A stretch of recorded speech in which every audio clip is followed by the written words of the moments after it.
Dígame, amiga y amigo de Tierra Firme, ¿usted tiene alma de aventurero, de aventurera? ¿Se animaría a que lo inviten a irse en una excursión, más que excursión, una expedición, hasta el otro lado del mundo, sin conocer caminos, fronteras, accidentes geográficos, un montón de elementos que tienen que ver con el clima, los tipos de personas con los que se va a encontrar, las bestias salvajes que va a haber en el camino, en fin, cuánta cosa tuvo que enfrentar nuestro personaje de hoy, Salvador, para llegar a su destino?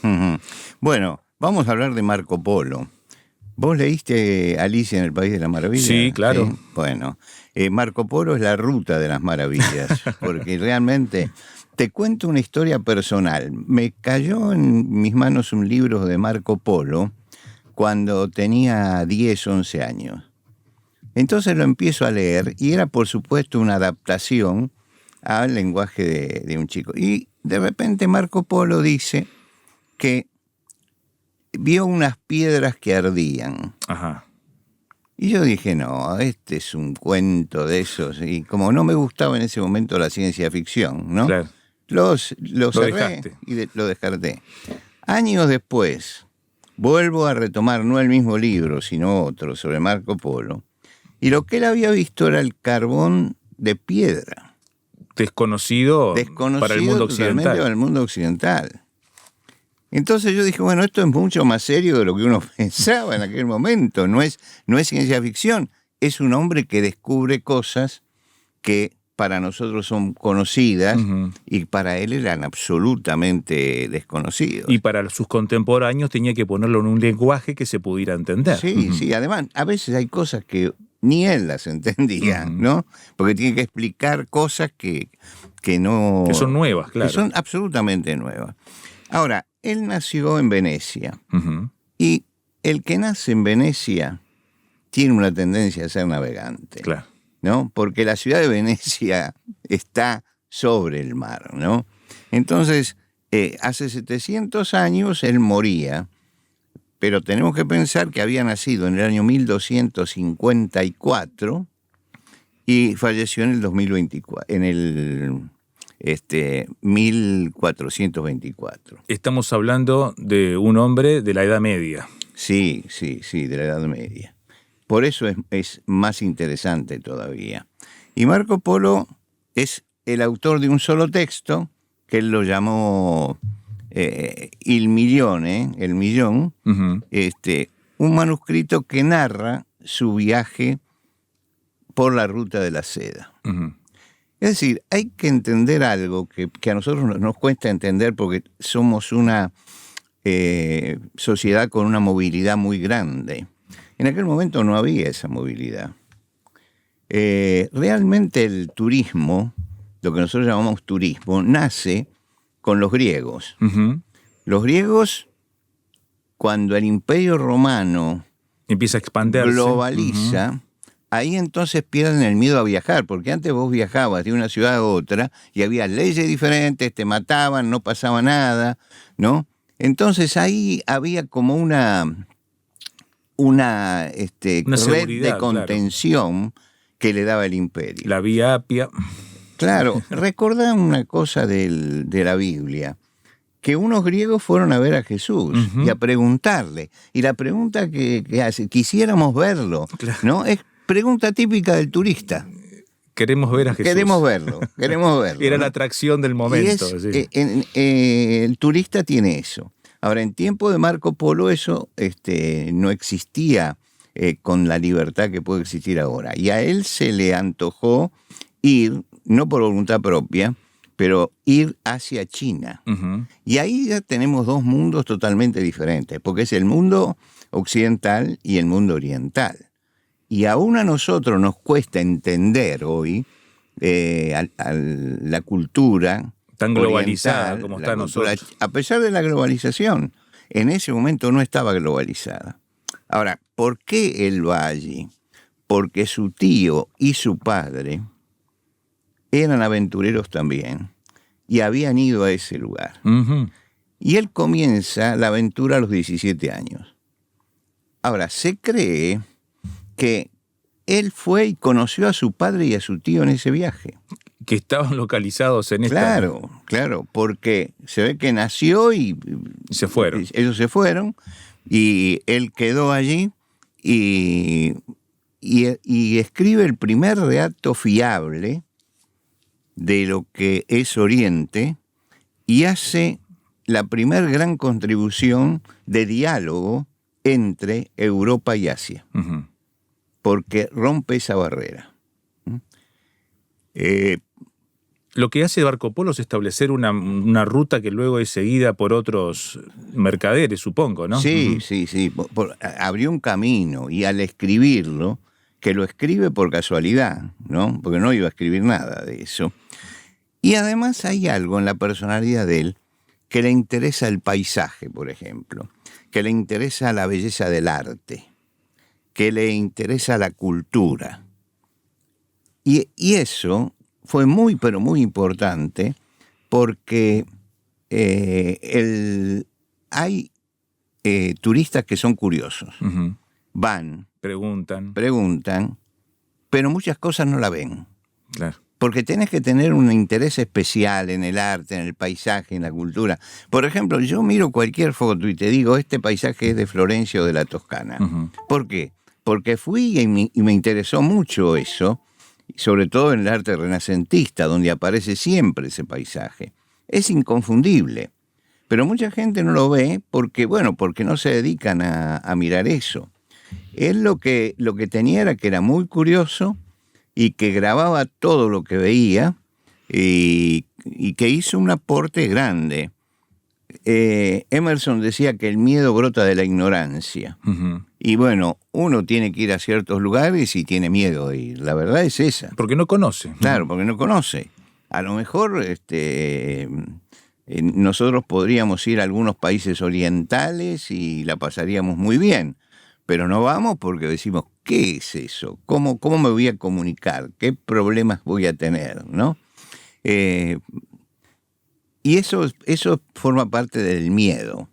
Ahora, viajó durante más de 20 años Marco Polo por mar y por tierra, y la curiosidad de él no tenía límites. Siempre encontraba algo distinto. Y el afán de compartir, que primero fue oral, ¿no?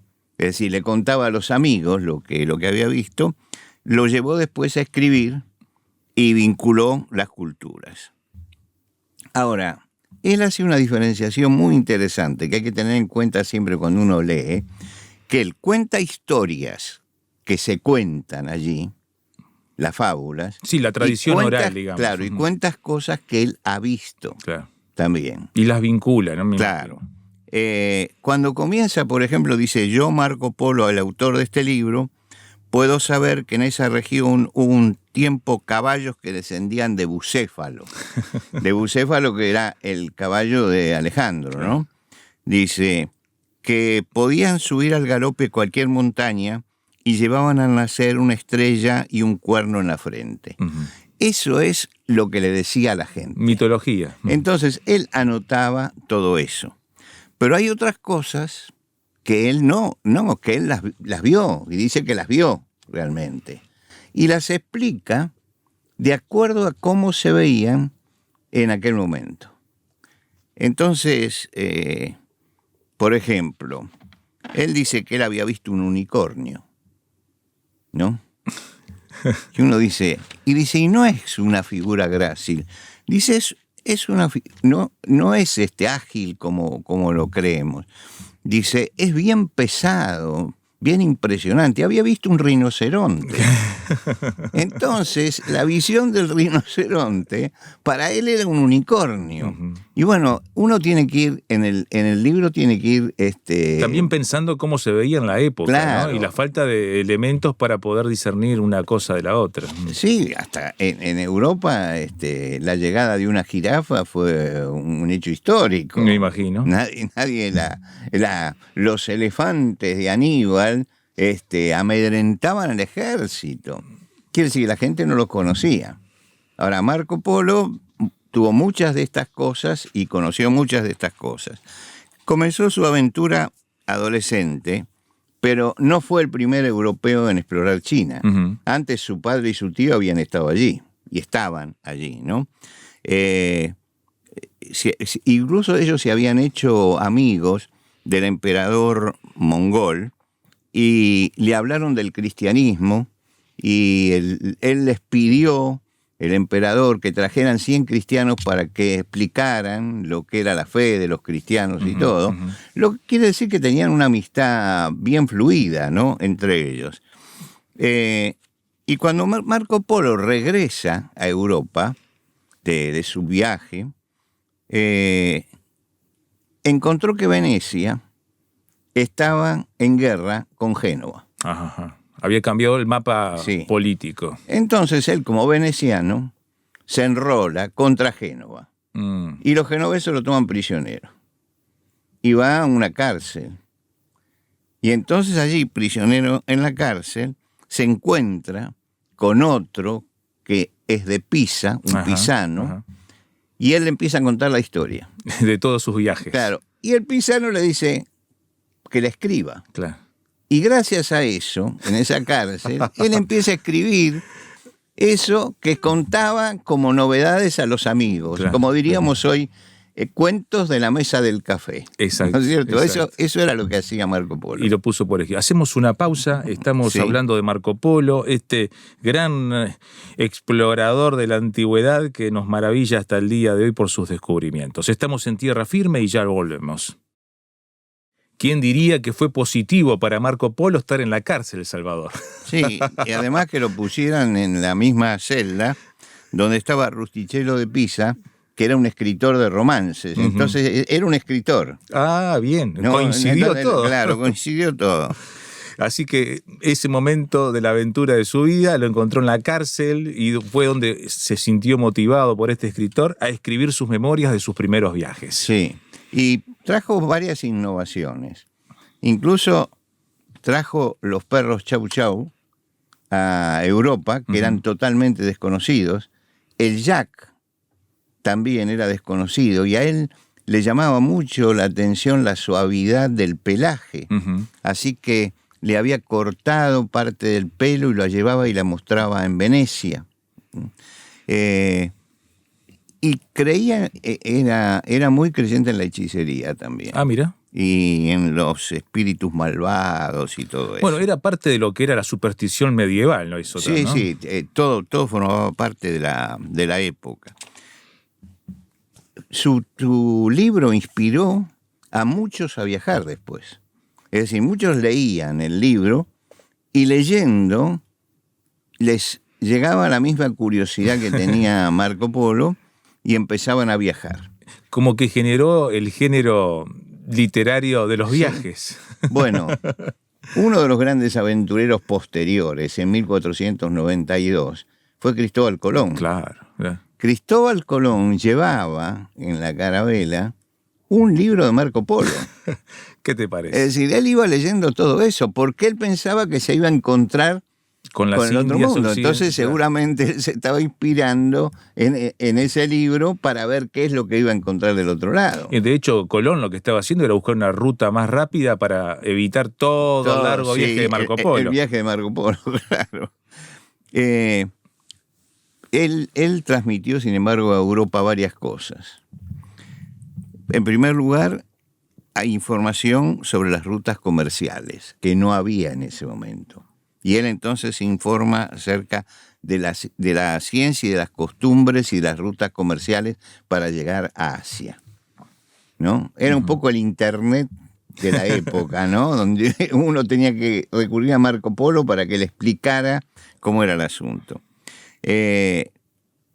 Trajo y conoció la tecnología del papel, la tecnología de la pólvora, la brújula y la imprenta. Mira. Eso lo trajo todo él. No la imprenta de tipos movibles, que eso es asunto de Gutenberg, pero sí la impresión de planchas talladas de madera sobre papel para hacer impresiones cortas, de imagen, ¿no es cierto? Claro, textos fijos. El té, la seda, son todas cosas que él introdujo en Europa. La porcelana, que era desconocida en ese momento en Europa. Y por supuesto, todos los relatos que él escuchaba de las autoridades de los diversos lugares donde iba, que le daba un panorama de la historia también. Ujú. Por lo tanto, es muy importante. Él habló y transmitió lo que era el calendario lunar de los chinos. Ahora, el hecho, por ejemplo, de la brújula y de la pólvora es revolucionario. Sí, sí. Y no solamente eso, por la influencia que ha tenido en el mundo occidental. Entonces, él habla en su libro de cómo uno puede guiarse por las estrellas al navegar, pero también con la brújula. Ujú. La combinación de la navegación antigua, que era guiarse por las estrellas, con la moderna, que era la brújula. Eso se le debe a él. Y una de las cosas que le llamó mucho la atención era el papel moneda. Es decir, en China él conoce el papel moneda y ve que la gente tiene ese papelito y le da un valor tremendo. Y él se burla de eso, porque dice, ese Es papel un no vale papel, nada, claro. ¿no es cierto? Pero dice, ¿y cómo lo cuidan ese papel? ¿No?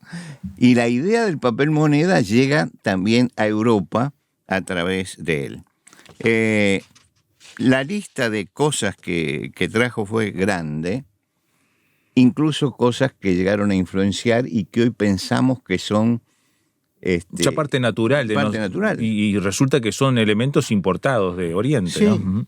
Por ejemplo, acá muchos de nuestros oyentes se van a tener que sujetar bien en la silla, A ¿no? ver, a ver. Sobre todo los italianos, que escuchen esto. Las pastas las trajo Marco Polo de la China. Y para todos los que creían que la pasta es italiana. Sí. Bueno, la pasta después ellos la hacían con harina de arroz, Ujú. pasó a la harina de trigo, ¿no? Y se perfecciona en Italia. Claro. Pero realmente el que trae las pastas, ¿no? Es Marco Polo. Yo creo que cuando uno lee la historia de Marco Polo, entiende algo de lo que es el diálogo entre culturas, ¿no? De lo importante que es. Conocer es amar, decía Emerson. Conocer es amar. Si uno no conoce, no puede llegar a amar. Y muchas veces nosotros no tendemos los puentes que Marco Polo supo tender en el diálogo con el otro. Yo creo que muchas de las enemistades del mundo se debe justamente a eso, a que estamos en un choque tremendo de culturas, un choque angustiante de culturas. Y de hecho, a pesar de tantos años, más de 700 que han pasado de Marco Polo hasta aquí, la falta de entendimiento entre Oriente y Occidente parece que se polariza aún más, Sí, Salvador. claro. Yo recuerdo que en el año 2001 me invitaron a la Feria del Libro de Buenos Aires a dar una charla sobre la globalización. Y éramos 3 personas, ¿no?, los que teníamos que hablar, de diferentes orígenes, y nos dijeron que tituláramos la charla en alguna forma. Yo me acuerdo que en ese momento titulé mi charla Preguntas a la globalización. ¿Por qué? Porque decía, ¿cómo vamos a hacer para convivir ciertas culturas con otras que son antagónicas totalmente, Ujú. ¿no? ¿Cómo va a convivir el mundo occidental cristiano con el Islam, por ejemplo? Y allá, yo digo, no tengo respuesta, por eso traigo preguntas. ¿Cómo vamos a hacer para tender esos puentes Ujú. entre uno y otro? Y yo creo que acá viene el universo moral, que es el único que nos puede orientar en este sentido. ¿El otro quién es? No importa la cultura, la religión, la piel que tenga, las características. El otro es, y entro dentro de la visión cristiana, mi prójimo. Ujú. Puede ser que no coincida yo en nada con él, pero no deja de ser mi prójimo. Es el que está allí cerca, y siendo mi prójimo yo tengo obligaciones para con él. Y eso es lo que Occidente se olvidó, que tiene obligaciones para con el prójimo. Cuando Jesús habla de la nueva visión moral que él trae en el Sermón del Monte, él no dice, no le hagas al otro lo que no querés que te hagan a vos, que es en general la ética de esta época. Yo no tengo que hacer esto porque así no me lo hacen a mí. Jesús dio vuelta a eso. Y él dice, hagan ustedes al prójimo lo que quieren que el prójimo haga con ustedes. Ujú. Y parecería que es un juego de palabras, pero no es un juego de palabras, es dar vuelta a toda la ética. Y creo que a eso ha aportado Marco Polo, ¿no? A dar vuelta a la ética, al mostrar que el prójimo está allí, aunque yo no lo conozca, aunque tenga costumbres, religión, lenguaje diferente, aunque todo su entorno sea diferente, el hecho de ser humano me transforma siempre en prójimo. Y si estoy frente al prójimo, tengo que hacerle al prójimo lo que quisieran que hicieran conmigo. Ujú. Y yo pensaba mientras que elaborábamos este programa, en qué tremendo sería que nos tomáramos en serio esto de Jesús. Porque cuando uno piensa en que países que se dicen cristianos lanzan una guerra contra otros países cristianos, uno dice, se ha perdido totalmente el sentido de la fe cristiana y el sentido de prójimo. Ujú. Y ese es el sentido que tenemos que recuperar. Nosotros decimos que estamos en una sociedad individualista. ¿Qué significa individualista? Que el hombre piensa en sí mismo y no piensa en el otro. Y entonces, al no pensar en el otro, pierde la noción de lo que es el prójimo y se cae toda la ética allí. Porque entonces, si yo no entiendo quién es mi prójimo, lo puedo matar, lo puedo agredir, lo puedo golpear, puedo hacer cualquier cosa. Porque total, es el otro. Ujú. Pero no, el otro, y esta es la gran revolución de Jesús, es el prójimo. Y lo que tenés que hacer con él es lo que te gustaría que hicieran Contigo. contigo. Esta es la gran revolución que trae el cristianismo en una frase muy sencilla que todavía, 2000 años después, no la llegamos a entender.